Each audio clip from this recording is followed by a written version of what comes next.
Here's the truth. Chasing perfect technique is wasting your time.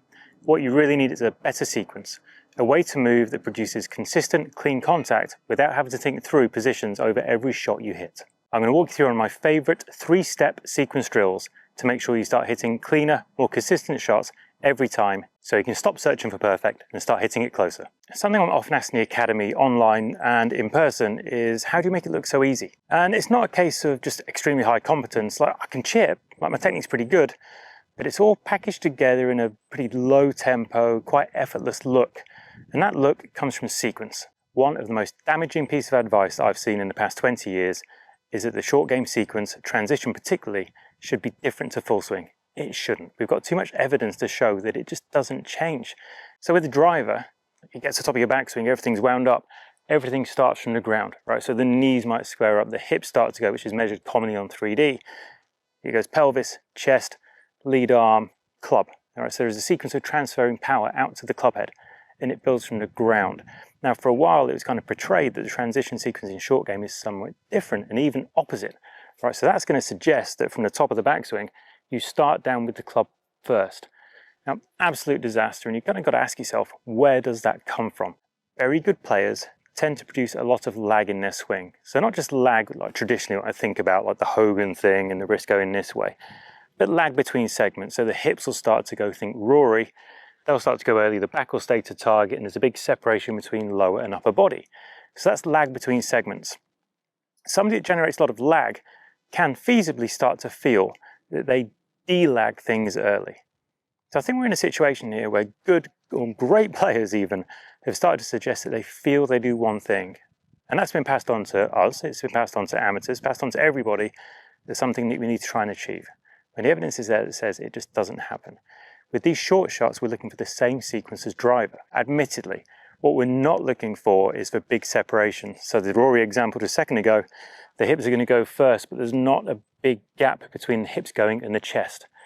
So the hips will start down first, the chest will follow closely. The arm will follow very closely again, and the club will follow that. So we're not producing this big stretch shorten cycle in the downswing to produce speed and power. We don't need speed and power, we need a slow ball. But the sequence is what gets you the strike.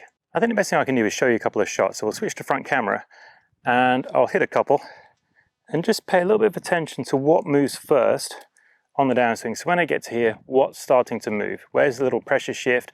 What are my knees doing, my hips? What are my arms doing?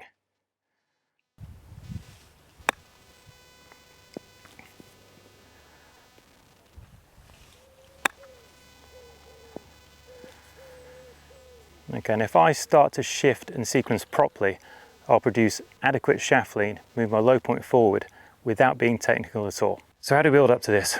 Well, we start with Happy Gilmore, right? So I'm going to pull the ball in, decent lie. One thing that's important here is we don't get too focused on outcome. It's a drill, it's to try and develop things, so you do not have to execute a perfect strike. You might well hit some good ones, and that's great. We're not going to start here. We're actually going to start a foot back from the golf ball, so addressing a spot back here. And the thing is here, you're going to step into it as the club goes back with your left foot. So I'm starting very early transition forwards, and then I'm going to swing through into a follow through.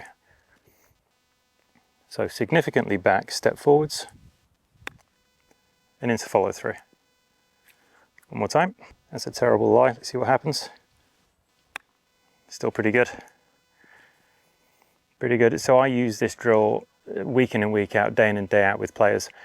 Once we have some control over, let's say, the geometry of the swing, so we kind of know where things go wrong and start to even that out, we start to package this together with sequence work. Step 2. This one's a little more tricky. This requires a little bit of thought up here because you have less time to do things and ask you to do more.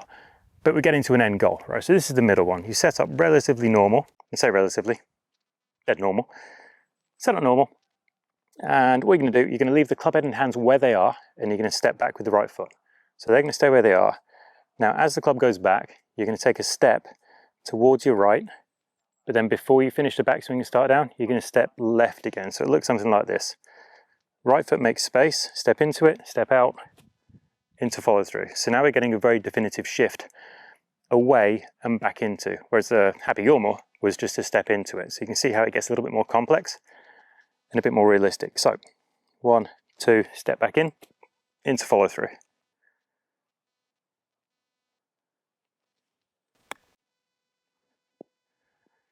Okay, not bad. Pop top of the lie.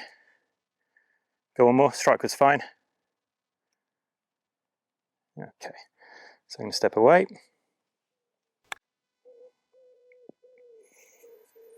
That'll do pretty well. I haven't mishit one yet. I'm doing this drill, so I've done it over and over again, and it does kind of fit in with my movement sequence. There's no pressure on the outcome. If you hit good shots, great. If you do find you've hit it a little bit thin, or you feel like you're going to start having to throw the club to get to the ball, my suggestion would be to take a bigger step forwards. You even feel like you step ahead of it. Really step into the shot before you start the downswing. That's key to sequence. Let's move on to step 3. And I like to describe step 3 as being like applicable. It's practical. You can do it on the golf course.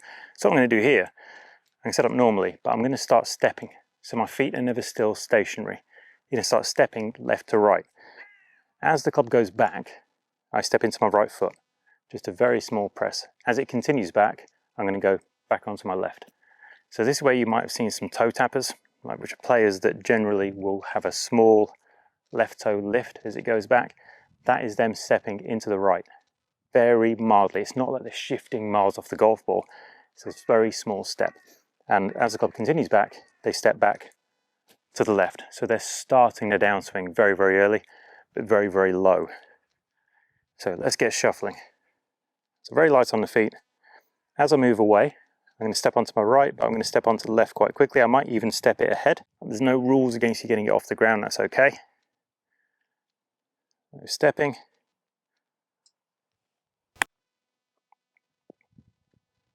So this starts to become more golf-like, something you can actually use in play. And you can gradually dial it down until you get to the point where you know what, maybe you're not self-conscious about it, but you do have that lightness, that feel that, you know, I'm going to have a little bit of a step side to side. So you're never static, and we can turn it into something really very subtle.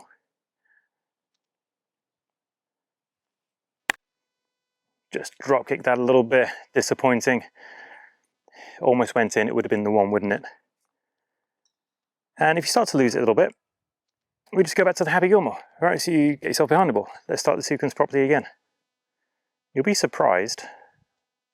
I'll be surprised if I can get a lie. You'll be surprised at how little power, let's bring it right back, how little power's on the golf ball from this, considering you're taking a big step, and you would associate that with power.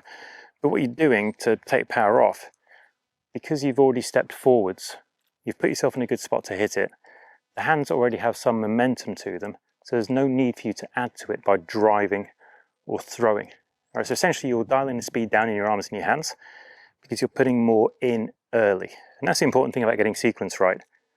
Biggest struggle I see with players are poor sequence and generally too much drive with the arms. I was going to Happy Gilmore, wasn't I? That was it. Let's take a step. Big step in. Again, no problem with strike. Okay, back to normal. A little bit of shuffle. A couple of rehearsals, get my steps. And make sure I step into it quite aggressively. That should bring my flight down. There we go. And you get something more stock. So there is no big secret to this. A lot of good players make it look easy because their timing is good, their sequence is good. Positionally, most of the time adequate. It doesn't have to be extra special. Like I have my faults. If my sequence is good, I'm still going to get that it's going to be pretty good. So the whole you make it look easy, that's exactly why. Remember, perfect technique is not the goal. Repeatable feels and outcomes are. If you want more short game coaching built around feel and function, not fluff, visit wedgematrix.com to check out the academy. I look forward to seeing you there.